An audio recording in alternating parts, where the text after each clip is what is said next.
ಏನ್ ಡಾರ್ಲಿಂಗ್ ಒಬ್ಳೆ ನಿಂತಿದ್ಯಾ? ಕಂಪ್ನಿ ಏನಾದ್ರು ಬೇಕಾದ್ರೆ ಹೇಳು, ನಾವು 4 ಜನ ಇದೀವಿ, ಕೊಡ್ತೀವಿ ಬಾ ಡಾರ್ಲಿಂಗ್. ಅದ್ಯಾಕೆ ಮೂತಿ ಮುರಿತಾ ಇದ್ಯಾ? ಆ ಟೀ ಹುಡುಗ ಕೇಳಿದಾಗ ನುಲಿತಾ ಇದ್ದೆ, ನಾವು ಕೇಳಿದ್ರೆ ಕೋಪ ಮಾಡ್ಕೊಳ್ತೀಯಾ?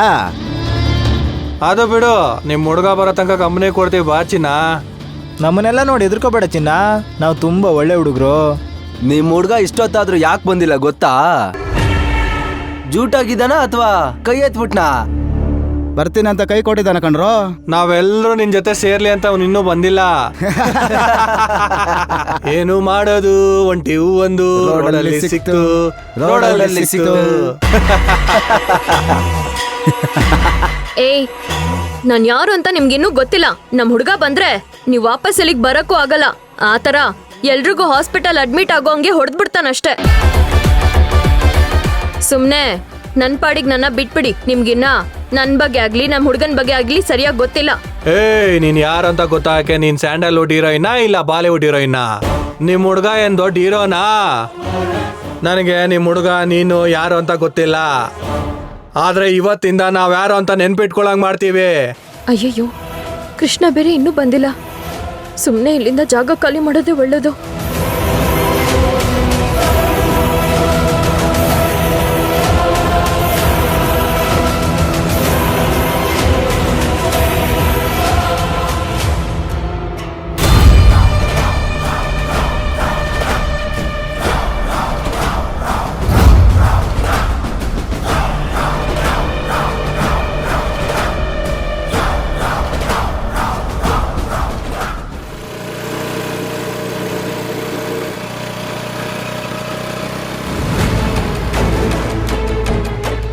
ಪಾಪ ಅವರೊಬ್ಬರೇ ವೆಯ್ಟ್ ಮಾಡ್ತಾ ಇರ್ತಾರೆ.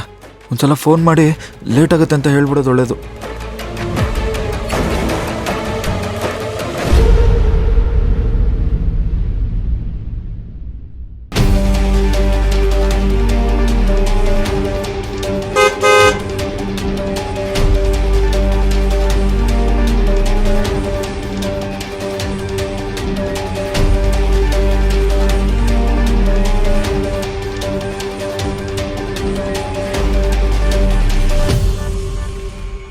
ಕೃಷ್ಣ ಎಲ್ಲಿ ಅಂತ ಮನ್ಸಲ್ಲಿ ಅನ್ಕೋತಿದ್ದೆ ಅಷ್ಟೇ.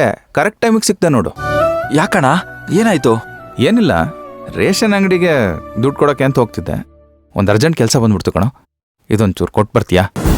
ಅಯ್ಯಯ್ಯೋ, ನಾನು ಬೇರೆ ವಂಶವ್ರಿಗೆ ಅದು ಇದು ಅಂತ ಹೇಳಿ ಇಷ್ಟು ಲೇಟ್ ಮಾಡಿಬಿಟ್ಟಿದ್ದೀನಿ. ಈಗ ಕತ್ಲಾಗ್ತಾ ಇದೆ, ಅಣ್ಣ ಬೇರೆ ಕೆಲಸ ಹೇಳ್ತಾ ಇದ್ದಾರೆ. ಏನಪ್ಪ ಮಾಡೋದೀಗ? ಕೃಷ್ಣ, ಏನು ಯೋಚನೆ ಮಾಡ್ತಿದ್ಯಾ? ನಂಗೊಂಚೂರು ಅರ್ಜೆಂಟ್ ಕೆಲಸ ಬಂತು, ಅದಕ್ಕೆ ಹೇಳ್ತಿದ್ದೀನಿ. ಅಣ್ಣ ಅದು ಸರಿ ಬಿಡು, ನಾನೇ ಹೋಗ್ತೀನಿ. ನಿನಗೇನೋ ಇಂಪಾರ್ಟೆಂಟ್ ಕೆಲಸ ಇದೆ ಅನ್ಸುತ್ತೆ. ಅಣ್ಣ, ಏನೋ ಈ ದುಡ್ಡನ್ನ ನಾನೇ ಕೊಟ್ಬಿಟ್ಟು ಬರ್ತೀನಿ ಅಣ್ಣ. ಪರವಾಗಿಲ್ಲ ಬಿಡು, ನೀನೇನೋ ಬ್ಯುಸಿ ಇದ್ದಾಗಿದ್ಯಾ, ನಾನು ಹೋಗ್ತೀನಿ ಬಿಡು. ಹಾಗೇನಿಲ್ಲ ಅಣ್ಣ, ನಾನು ಹೆಂಗೋ ಅದೇ ದಾರಿಲಿ ಹೋಗ್ತಾ ಇದ್ದೀನಿ, ಹಾಗೆ ಕೊಟ್ಬಿಟ್ಟು ಹೋಗ್ತೀನಿ. ಅವ್ರಿಗೆ ಕೊಡಿ ಅಣ್ಣ. ಸರಿ, ಜೋಪಾನವಾಗಿ ಕೊಟ್ಬಿಟ್ಟು ಬಾ.